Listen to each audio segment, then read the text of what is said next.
Hello, good morning, good afternoon, and good evening to you all. Thank you for joining us today in this webinar series called Saying Yes to Digital Project. My name is Emmanuel. I'm the moderator for the webinar. So in our first webinar, Rachel talked about how to identify and select your next digital museum project. So be sure to check it out on our website if you have not already done so. Today, we are going to find out how to fund your next digital museum project. So this will be an exciting topic for most of you as well. But before we begin, I would like to share what our company is about. Um, our mission is to redefine how knowledge is shared. More specifically, what we do is we work with museums, archives, and library and other information professionals like you to provide better access and visibility to your collection. So we started focusing on bringing you the best technology solutions around the world to create the solution you need. We are comprised of a series of products that companies that have joined Lucidea over the last 30 years. And these brands include Sydney, Presto, Argus, Archivera, Eloquent, and Quadrastar. And I'm sure you're looking forward to this educational webinar. But let's us get to know a little bit more about our speaker today. She is the owner of Rachael Cristine Consulting. She provides service to museums, libraries, and archives. Her professional experience and expertise has made her popular speaker on the topic of digital project. She has provided sessions for museums, libraries, archives, and other companies to help develop their digital perspective. She has authored several articles on the topic of collection management systems, digital projects, digital collections, and other related topics, which have been published on various websites, including Lucidia's Think Clearly blog. And lastly, she specialized in museum collections management system, digitization technology, digital project management, and digital usership. During the course of her career, she has successfully launched multiple digital projects that include advanced digitization technology, collaborative portals, and the migration of collection information into collection management system. Well, without further ado, Rachel Cristine Woody. Thank you so much, Emmanuel, and thank you to Lucidea for hosting us today, and thank you for attending. We are going to focus on how to get funding for museum digital projects. This is one of the more important areas because, of course, if we don't have funding, it can make it quite difficult to do the projects the way we want to do them. So I'm excited we'll be able to focus on that aspect today and give you some strategies and some tips and tools to use to help find your own funding resources, as well as how to make museum digital projects appealing and competitive as you apply for grant awards and funding.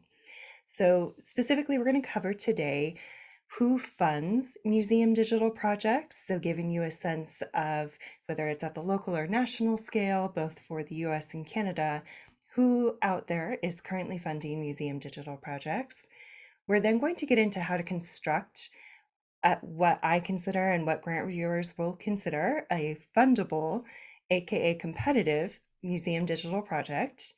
And then some of the nuts and bolts that goes into that in terms of how to create and form that project. So calculating how to appropriately size your funding request, how to create your grant writing roadmap as you start to go out and apply for grants and work on your museum digital projects, and then how to achieve museum funding readiness. So if grant writing and fundraising is not typically an aspect that you work on, this particular area of the presentation will give you some strategies and resources to use.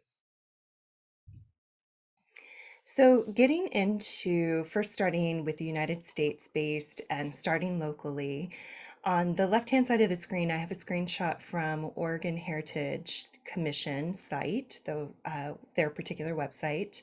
And I have it up here as an example of, for the state of Oregon, what the State Historic Preservation Office can look like for your own state. So each state will have their own, what we with the acronym SHPO. So the State Historic Preservation Office, you will each have your own SHPO, and it will typically be administered through one of the state agencies. So For Oregon, it is called, or underneath the Oregon Heritage Commission. For your state, it may be a bit different, but wherever it is that you would find history, heritage, culture type work, that is probably where you will find your own SHPO office. Another major resource at the more local level for you will be the Library Services and Technology Act, so the LSTA grants. And those grants are federal funding distributed at the state level. So again, every state is going to have its own LSTA awards. To some extent, each state gets to determine what types of awards and for what types of projects they give those awards out for with the LSTA funding. And for Oregon, in this particular case, the Oregon State Library is the state agency that oversees Oregon's LSTA funding. So it may be different for your state, but whether going through your Heritage Commission office or your state library, someone there should be able to help point you to the right area or the right agency that is the one administering these funds for your state. So those are some good places for you to start. And even if you are not particularly ready for a state level grant, perhaps you're looking for something more local than that, there are city and county grants that are typically available, whether state funded or more locally funded or foundation funded. Still, your state agencies, whether it's the state library or Heritage Commission, they'll be able to point you to those resources as well. So regardless of whether or not you're going for a SHPO or an LSTA award, they should also be able to help point you to some of the more hyper-local resources. On this particular slide on the right, you'll see that there are links to the websites for the State Historic Preservation's Office. That particular link will take you to a directory where you can find your own state. And then there's the library.ca.gov. That particular one should be able to take you to the LSTA, the Library Services Technology Act website, to then direct you hopefully to your more state-specific page. So either way, you should hopefully be able to find your particular award office. Getting into the federal level of funding for the United States, there are several different buckets of federal funding distributed through a few primary agencies. So the main ones that you'll probably hear of is the Institute of Museum and Library Services, IMLS. And on this particular slide, on the right-hand side is a screenshot of the main page for IMLS grants. And you can see in that particular screenshot has a very interesting dashboard showing how much money and how many awards have been given out for a particular area, whether to libraries, museums, or other initiatives. Another large one is the National Endowment for the Humanities, and there are several different categories of which they give out funding, but some of the main ones you'll likely be interested in for digital projects are the Digital Projects for the Public category, the Infrastructure and Capacity category, because they are not just funding physical infrastructure, they are more and more interested in funding technical infrastructure. And then the third category being humanities collections and reference resources. And then finally, one of the other main ones that is interested in funding museum digital projects will be the National Historical Publications and Records Commission, otherwise known as NHPRC, who have also several categories of grants. These do tend to change over the years depending on what the funding goals are, and then of course depending on what the federal budget is in terms of how much money is awarded. But regardless of the budget and the funding goals, you should be able to find appropriate grants through these different federal branches. So moving over to the Canadian side and taking a look at where to find some local national resources for grant funding with museums in Canada. There is some great directory resources out there.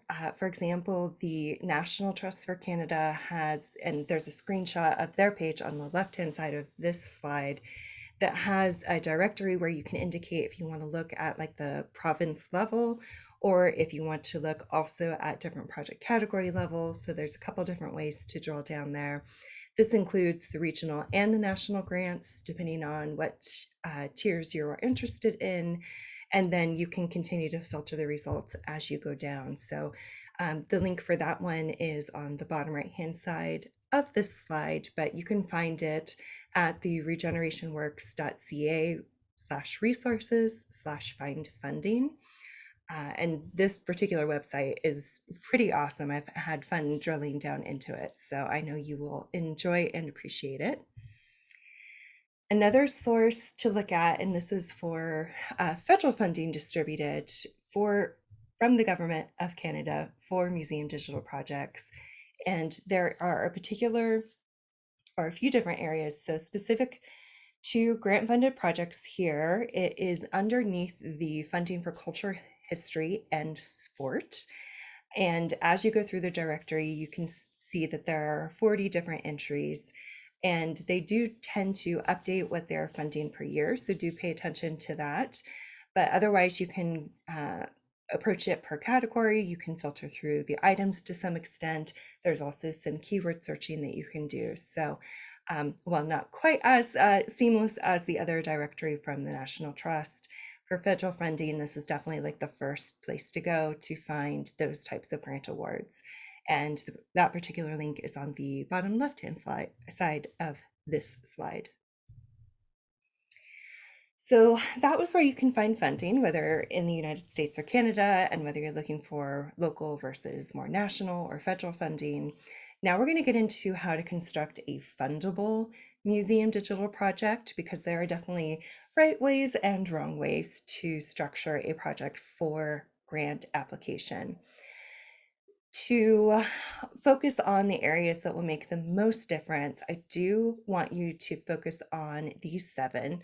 And the first one is very easy: matching scope for scope. So whatever the scope of the fund is, and it should be something to do with museums and something to do with digital, matching that grant's funding mission with the scope of your particular museum digital project. If your museum digital project does not match what the funding scope is, what their funding mission is, then it's not going to be a competitive match for that particular grant, and it may not be worth your time applying for that particular grant. The next thing to do is to show your work. So especially for digital projects, showing that you know what you're doing, showing that you are aware of best practice, showing that you are aware of how long things will take, especially when it comes to digitization, cataloging, publishing things online, doing your research, testing out workflows, showing the math, so to speak. That is the next majorly critical, important component as to whether or not your particular project, as you have outlined it, is considered fundable or not.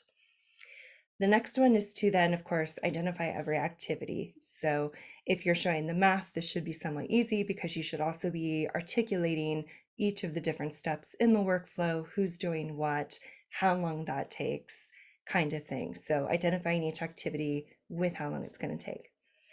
And then from there, because you already have all this great information, you should be able to extrapolate out and create a timeline. So if your particular project is going to take place over a year or 3 years, regardless, you should be able to figure out, okay, it takes this much time, I can digitize this many things, we have this many months. So conceivably, as you break out the project over the amount of time that you have, it should also equal out to whatever your deliverables are that you have articulated. Then it's important that you have the right team. So whether that is just yourself, which is completely acceptable as long as the tasks that you've identified are completely within your capabilities and are reasonable for the timeline, or if you're bringing on different people, maybe you're working with a digitization vendor, maybe you are going to be funding some student employment opportunities to help the project. Regardless, having a team with you and having those different roles accounted for in the different steps and timeline that you've created in the previous points we've talked about. Then once you've articulated what you're doing, for how long, who's involved, you should have some ideas of cost. So depending on if it's a vendor or if you're hiring someone, all of those will have costs. So you've got the staff costs, vendor costs, perhaps you need some equipment. So if that is the case, doing research and selecting the kind of equipment that you'll need to put in place and those costs. So make sure that you're really thoughtful and holistic with what and where the costs are and having accurate and realistic costs. So the closer you can get to those numbers, the better, because that helps signal to the grant reviewers that you do in fact know what you're talking about and are being really realistic with the timeline, the resources, and ultimately the budget for this particular project. And then finally, and this one is pretty critical, commit to compelling outcomes. So for collection workers when it comes to museum digital projects, it can be very easy for us to just be very boring and rely on everyone just understanding how important and exciting it is to have things digitized and online. We are the only ones that actually really understand that piece of it and that understand what a difference it can make to both preservation and access. And while the grants we're applying for, those grant reviewers should also understand that. That is, first of all, not always the case. And second of all, it's not going to be compelling if you're not framing it correctly. So if you are just presenting your deliverables as a compelling outcome, that's not going to do it. You can't just give numbers of we're going to digitize 500 things and that should make you really excited. That's not going to matter. Everybody's going to be digitizing hundreds of things. So why? What is the further outcome of that? Are you making a collection accessible that has never before been seen? Are you making a collection accessible that will help to diversify the rest of the museum collections available? Like, what is it about this beyond the numbers that is going to bring new meaning and new value to your community? That is what's going to make that compelling case. And it's on you to do that thinking and that work to articulate why the grant reviewer should give you the money.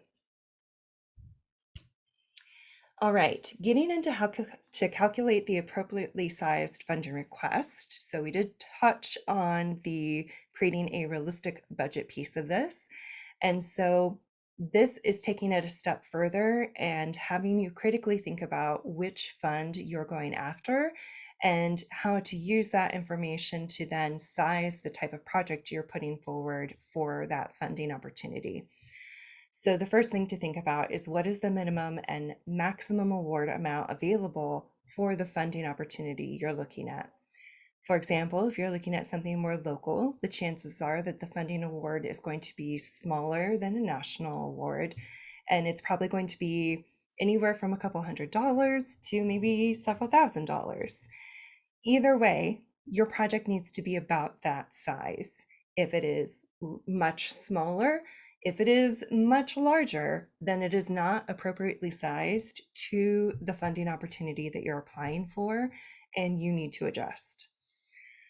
A second piece of data to look at is, in addition to the minimum and maximum award amounts available, what has been the award history?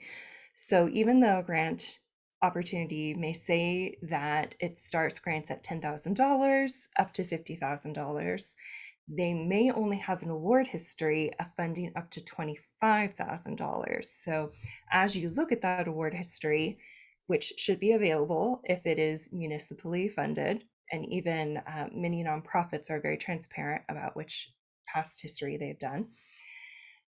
Taking a look at that and then calculating an average. So even though they may go up to $50,000, if their habit is to only fund up to $25,000, you need to pitch your budget towards that number.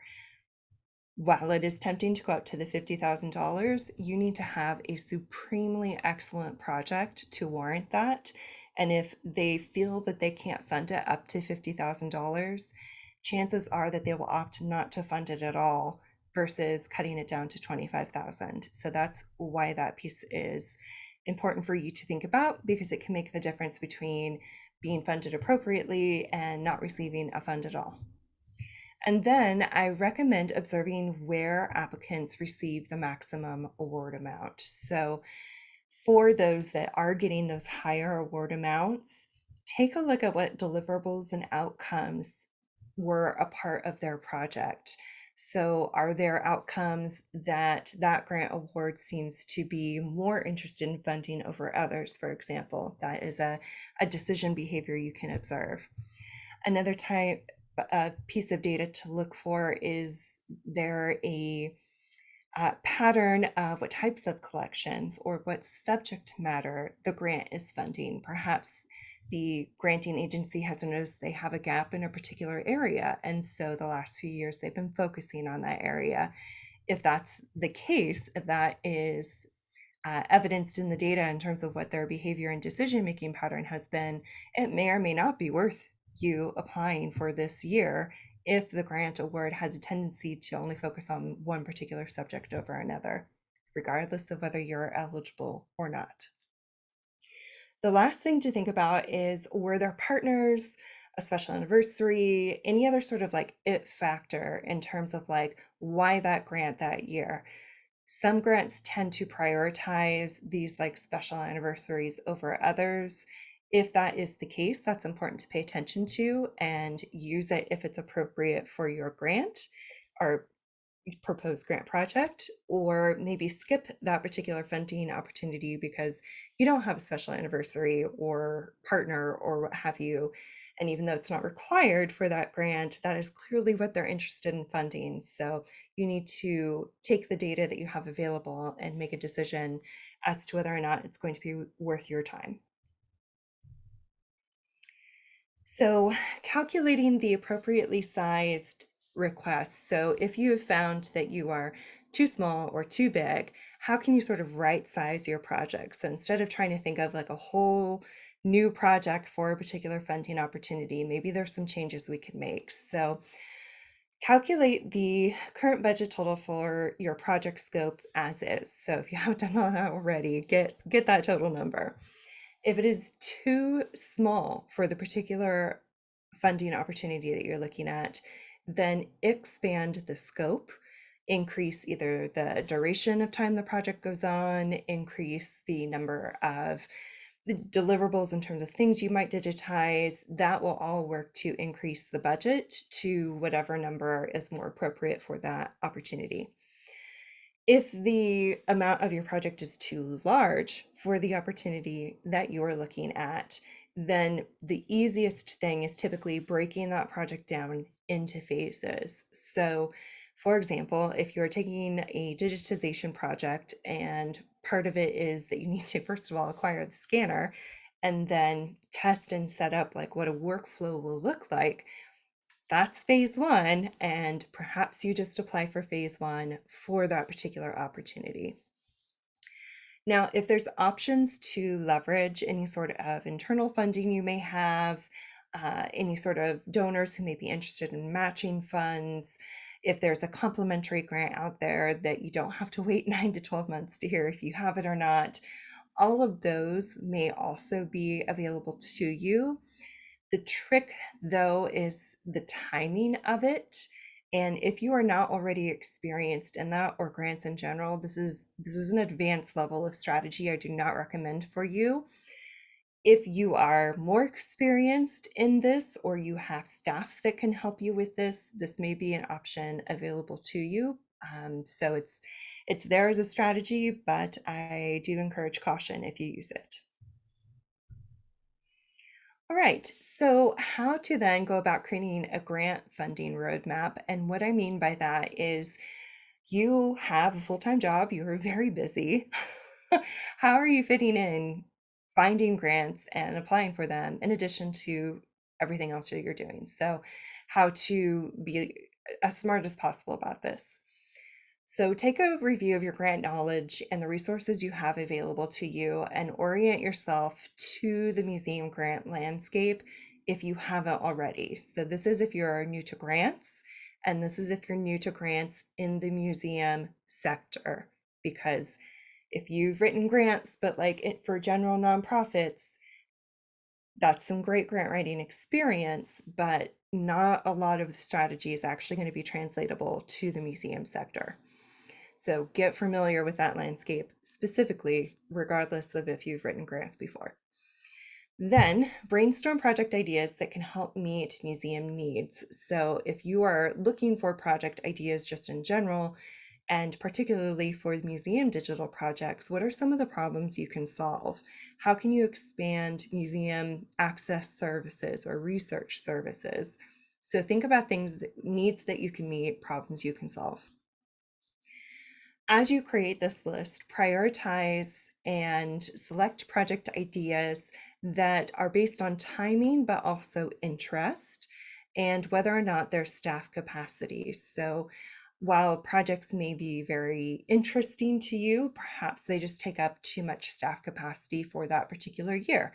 So you have to take into consideration some of the other commitments that may be happening and whether or not you have staff available. So it's a balance of a couple different factors depending on what your situation is. And then depending on what those project rankings look like for you, taking those highest project ideas, so like the highest priority projects, and matching them to potential funding opportunities and confirming whether or not they are suitable matches. So taking a look at eligibility and suitability, and I believe we have some posts recommended towards the end of this that provide checklists for each. Um, Also taking a look to make sure like the funding award amount is appropriate. So all of the other strategies we have previously talked about, making sure that you're going through those as well as you do this process. And then once you have selected your highest priorities and you've selected a match in a particular grant that you will be applying for, that grant will have a deadline. So taking those into account, that is the information you will use to create your grant writing roadmap. So scheduling in when those grants are due and then working your way backwards to make sure that you're scheduling in time needed for application construction. If you're applying for smaller, more local grants, typically those are a little bit faster, a little bit more streamlined, though that's not always the case. And if you're applying for larger grants, if they are federally funded, then typically there are pre-vetting processes to go through. For example, if you're doing a United States federal grant, you have to go through a process that can take up to 6 weeks to even get a grants.gov account to then apply for the grant. So just make sure that you are aware of all of those different hoops you need to jump through and how long that can take and build in the time appropriately. All right, now how to get yourself ready for funding and applying for that funding. So identifying likely grant funding targets. So maybe that's creating that grant roadmap and having those grants identified. Or maybe you've learned of some grants that seem like a great opportunity, and so you want to think of and fit some projects to those. So either way, identifying your targets. Then, depending on what those targets are, gathering all the documentation typically required. So in general, there's going to be documentation required usually to establish if you're a nonprofit, typically having a museum budget from the last year. Those kinds of things will be of interest as you apply for a grant. And then for each grant agency, there may be some additional documentation that they will ask for. So get familiar, research that, and figure out what you need. Then, depending on where you're applying, register for accounts with those appropriate grant portals. More and more, you are going to need to apply for grants online, and usually that means applying and having an account and submitting it through a portal. Uh, Sometimes you're allowed to email, but that is becoming less and less the case. So if this is a new, different area for you, definitely make sure that you're aware of what type of accounts you're trying or required to create and how you are required to submit those materials. Also, set up some automations, especially if you're interested in funding opportunities that go out every year. Signing up for their newsletters, setting up Google Alerts if that's your thing, basically setting up some different mechanisms so that you are alerted to these different opportunities as they come up and it's not something that you're searching for last minute urgently to find out that the grant deadline passed a week ago, you need to be a little bit more thoughtful than that. But in setting up some of these mechanisms, you can also still be passive about it and having those mechanisms do that proactive work for you. So, tons of resources to share. The first one is there are a ton of webinars that myself and Lucidea have done together on grant writing. So please go check out Lucidea's webinar suite to learn more about digital projects in general, more about collections management systems, and then of course, grant acquisition strategies. Now, we do have a grants directory that Lucidity and I partnered on creating, and we do have the United States and Canada covered at the national level for both federal and foundation funding opportunities. So do check that out if that's the level of grants you're searching for. And with that particular resource, we've also created a grants workbook and templates. So this would be a great free resource to pick up. It's going to cover 4 different project templates, very focused on digital projects. So it's going to cover digitization, collections management systems, collections assessment, and disaster planning. So you've got those templates in addition to an introduction to application information, how to form project information. So this is a great resource whether you're completely new to grants or just new to grants for museum digital projects. And then there are many blog posts out there as well via Lucidea's Think Clearly blog. A couple that we spoke specifically about today, I've listed here. So getting some more specifics and steps to go through creating your own grants roadmap, through the eligibility and suitability checklist, how to find different funding opportunities, that kind of thing. So for any of those areas where you may want more information, please check out those posts. We do have a book out.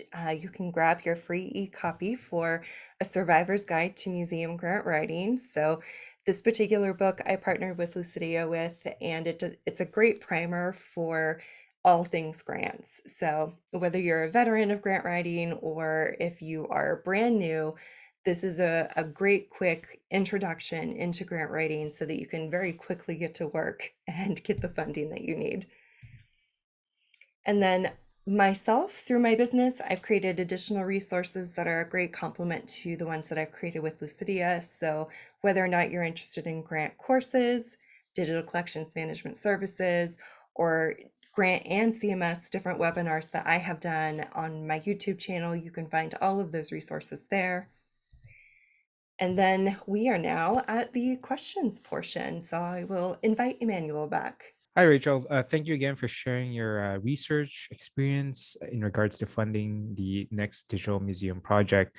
So, whether you're based in Canada or US, Rachel has provided practical tips and some resourceful resources for funding your next digital museum project. So, I know we discussed a lot of things today, and I can tell that there's a lot of time and research has been put into this by Rachel. Due to short time we have for the webinar, Rachel will try to obviously cover as much as possible in the short time that we have during this webinar. So if you'd like to know more or have any questions about the funding opportunities or follow-up questions about this webinar, make sure to contact Rachel through her website or to Lucidea, and we will pass the word along to Rachel as well. And thank you again for joining for today's webinar on how to fund your next museum digital project. And we hope that this education webinar gave you some good ideas and resources for funding your for your next one. And this concludes the second webinar in the series. If you found the information helpful, we invite you to join us for the next webinar, where we will explore the 5 myths of museum digitization that you should eradicate forever. So stay tuned. That will be an exciting topic as well.